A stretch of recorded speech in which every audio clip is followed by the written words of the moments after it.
Hey, Ears of Master fans, we're back with the Epson Equity I. We've got it in the inside lab today here along with the keyboard next here. We're just going to do a little cleanup work today.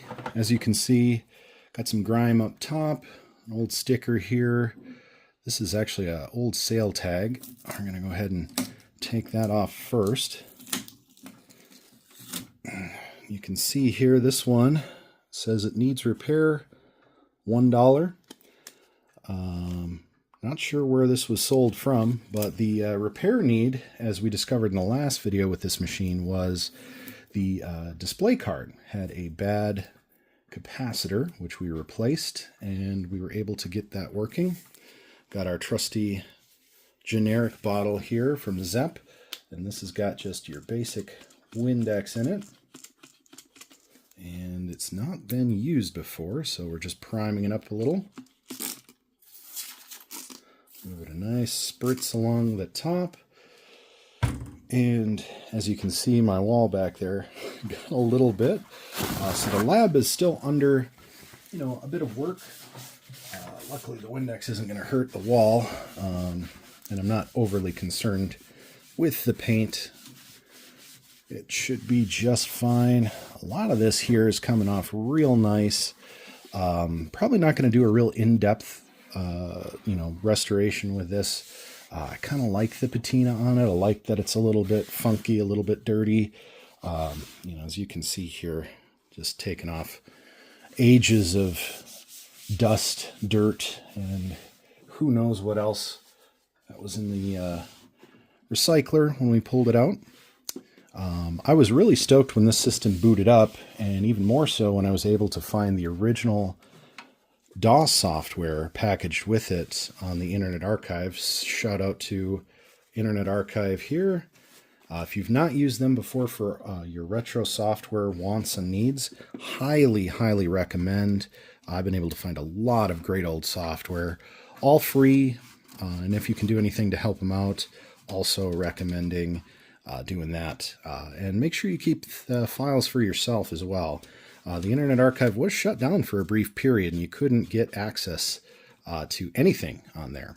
So I like to try and make sure I keep a copy of whatever software I'm pulling off, whether it's an old game or I actually got a decoder for one of the old games that used to come in paper from the software manufacturer, so nobody could copy the game, because it's like a form of copy protection, if you're not familiar, that they used to use back in the day on games.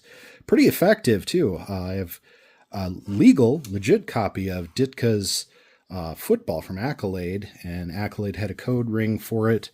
And when I bought it off of eBay, the full boxed version, it was basically complete in box without that decoder. So couldn't even play it. Got it to run. Looks great. Sounds great. But couldn't actually play the game, so that was kind of a bummer. But now I have that decoder from Internet Archive, so in the future I hope to fire that up and play it a little bit. But for now, we're just looking at this Equity I. This might be not the oldest machine I have, but certainly probably top 5, if not top 3. And I will say that it's in good shape. I'm a little worried that when we power it back on here to test it after I clean it up, that we might have, more capacitors blow or potentially other issues come up.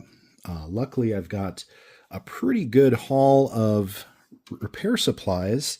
If you've been following my shorts, you'll see I get a lot of the supplies now from Temu. I've always been very skeptical of Temu. I was kind of a scam website. But I can assure you now I've made several orders. I've had a lot of stuff finally arrive.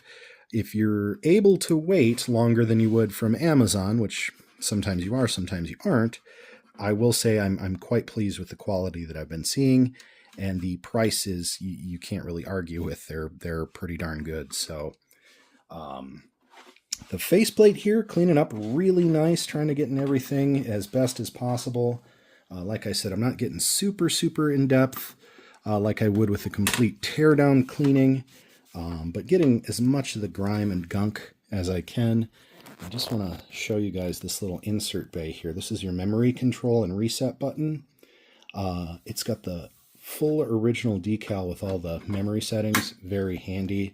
Kind of unusual, really, to see in any kind of more modern computers, but definitely something that happened a lot back in the day, where if you upgraded your system or if you made any kind of change to your memory configurations, processor speeds, even displays sometimes, you do have to make adjustments. So this one has a few different, I think there's undocumented and documented adjustments out there. So if you are lucky enough to find an Equity I, just be cautious. When you do any kind of manipulation or customization, you will have to reset that, or the system just might not do anything when you go to turn it on. So the one thing I did notice is these floppy drives, they're a little bit sticky on the button when I take the discs in and out. They work just fine, so I'm not going to mess with them too much, but I do want to try and preserve them, so that might be something we lubricate in the future and actually clean these drives out a little bit better. So all looking good there. There's a little bit of sticky stuff up here. I'll have to get some alcohol to clean up, but other than that, this is pretty nice considering how dirty it was. Now we've got the keyboard here. This was an eBay find. It's also got some sticky stuff underneath here. I'll adjust the camera up. You can kind of see there's some tape that this was probably double-sided tape to a desk or a workstation or something at some point. The keyboard itself is actually pretty clean, but as with anything, the cord's fairly grimy. Again, I think this is probably at one point in its life a workstation keyboard. So, give it a little once over here. We can do an in-depth cleaning on this at another date if we need to. Usually if I'm going to use a keyboard a lot, if this is a daily driver, like I'm going to be playing with this Epson Equity a lot, I probably would do a tear down and a full clean, but I'm not over concerned with it. I know it's a nice, cool retro machine, but I'm going to be honest, I'm not super great with just DOS applications. I always have to kind of look up the commands and try and figure out, what am I doing with this machine? I really just want this more for curiosity's sake. It's definitely going to go in my collection as a permanent machine fixture in the lab here, but it's not going to be one that, I don't foresee spending a ton of time on. I do think, I'll have some fun with it, but again, it's not like a 286, 386 where I think I'm going to spend a lot of time playing around with it. To be honest, I grew up with Windows more than I did DOS. I know how to use DOS a little bit, but I am definitely a creature of habit and prefer a Windows machine. If you grew up with DOS, or if you're a little more adept with computer programming or command structure, Linux, than I am, I would, at most, I would consider myself an amateur. I really just don't think I have what it takes to work in a Linux or a DOS environment too frequently. This cord is very dirty and grimy. I don't want to uncoil it too much to clean it up, but it's got some pretty good grease residue on it, it looks like. It's coming off fine with the Windex, but you can kind of see here it's fairly dirty, but it's not horrible, and it doesn't have a smell. If it had a smell, I'd probably be a little more aggressive and uncoil it as I go. But I also don't want to risk damaging this keyboard. These are actually fairly tough to come by. These Fujitsu adapters here, I think they were made specifically for Epson. Somebody in the comments can let me know, but I had really a hard time finding this at a decent price. As a matter of fact, this is not the keyboard that actually shipped with this machine. It's a later model. It should work. It should be essentially backwards compatible, if you want to think of it that way. But that was the main thing, was I was able to get this to boot, but couldn't do anything with it because I did not have a keyboard. And you see it looks like a regular 5-pin DIN connector, but it's not. So that was kind of a frustrating aspect here in terms of trying to work this machine. But I believe that is everything. Okay, so just wanted to take a quick look at our keyboard connector. Now you see this almost looks like a MIDI spot. I'll turn the camera's flash on there so you can see that. it looks like a MIDI connector, but there's only certain pins that are actually wired, and the rest is it's just a receptacle they essentially reused. But if you look over here, now this door is broken off, but where this cable will route is how you know it fits in like this. So you see the orientation there. It's just the bottom 5 pins that actually feed the signal for the keyboard. So we'll go ahead and get that routed in. Now I do also have a monochrome monitor that I want to test out with this that we're going to use in the future. For today's test though, we are just going to stick with the monitor I have handy because I do still have to clean up that monochrome monitor. Power is routed. We'll go ahead and pop in our DOS disk, flip open our power door. We had lights on the keyboard, which is good. And we've got a nice steady picture over here on our monitor. So now we just wait. Keyboard error. Okay.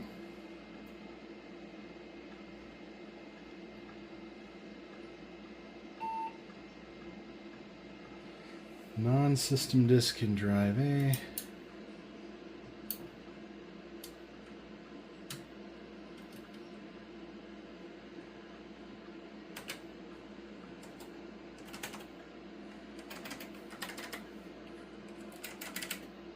All right, well, we've got the Epson keyboard connected. It appears to be routed correctly. The good news is the image is stable, but as you can see, it does not appear that we're getting any proper signals. So let's go ahead and try powering off, and we'll go ahead and see here.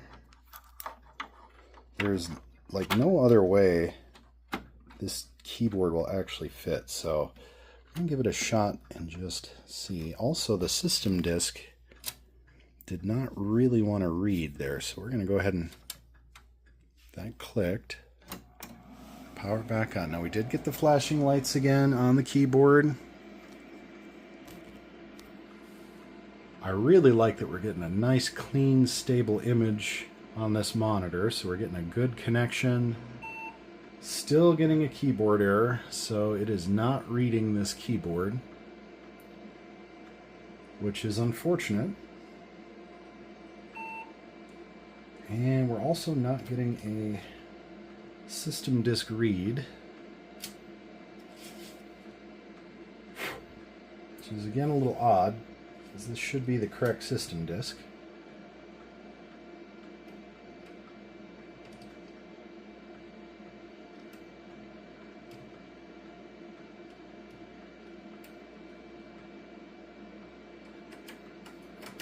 Yep, nothing on the inputs for the keyboard.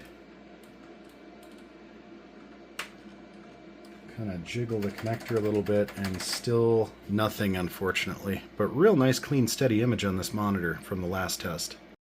Okay, so we have one last attempt here. I bought this converter for these style keyboards. I'm not really sure if this is going to work. It converts both to PS2 and it has another DIN port, so we're going to try and use it because I'd love to have it just be purely Epson. Also got the disc in there with the button collapsed as it should be. Like I said, it's a little sticky. It needs to be cleaned. Power to the keyboard. Let's see. Stable image. I'll take either win here, keyboard or system disk.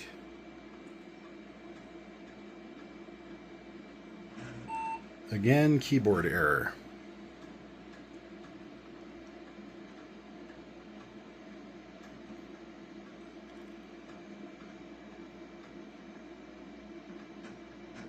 MS-DOS is booting, so we do have the system disk.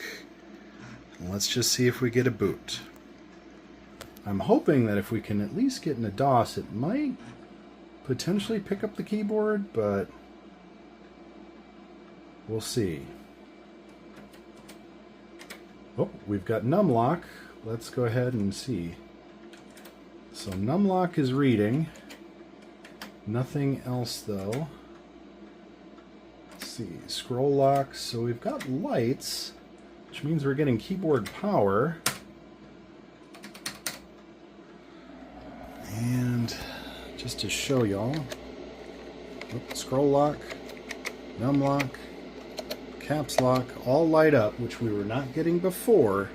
But again, even if we enable the number pad, got nothing on the screen, nothing from the number line or the number pad, and nothing there. So it is possible this keyboard just doesn't work. So I'm going to grab a PS2 keyboard and see if we can try that, since we are getting something, and we'll give it one more shot. Okay, so we've got a generic HP PS2 keyboard plugged in now to our little adapter. Now this last time I tried a adapter cable, I didn't get anything, but let's go ahead and power it up. And I'm not getting any lights in this keyboard at all, at least so far. There come some lights. We've got keyboard error, but perhaps if it boots to DOS again, perhaps we might get something. So we're going to give it a shot. It's very promising. We're getting the MS-DOS boot.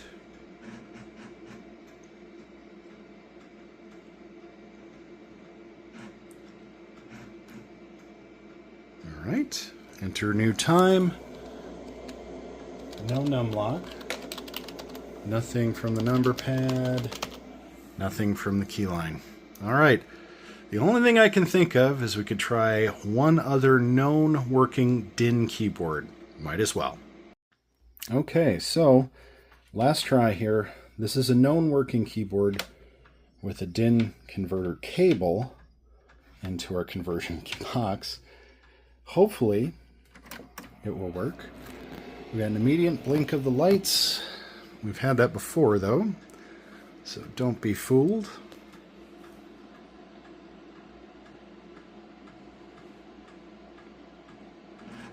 Keyboard error.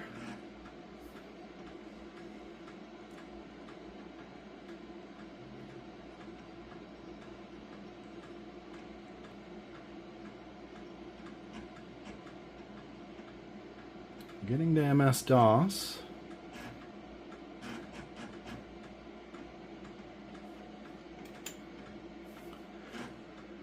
Now one thing I find interesting is when it runs this keybuck program, that does allow on other keyboards for the numlock light to come on and the other lights. On this keyboard, however, not the case. So I think at this point we may have to find out a little bit more about the pinout down here for this connector. Again, there's multiple feeds, but as far as I'm aware, only 5 of those have anything going to or from it. So I guess the good news is we got the system disk working, no smoke, it seems to be booting up fine, it's cleaned up. We do have an Epson keyboard. Unfortunately, for some reason, it's just not working with this Equity I. If any of you know in the comments what might be going on, hit me up and we'll have to pick up this project in the future.